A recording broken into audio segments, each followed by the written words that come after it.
You are specially invited, starting the very first Sunday of the second half of the year 2026. Join us for a life-transforming worship service. Date Sunday, 5th July 2026. Time 8 a.m.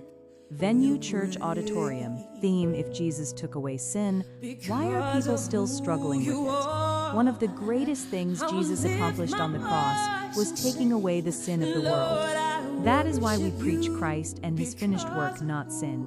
Yet many believers still struggle with sin. Why is that? Come this Sunday as we explore this important question through God's Word and discover the truth that brings freedom and victory. Invite your family, friends, and loved ones. We look forward to worshiping with you.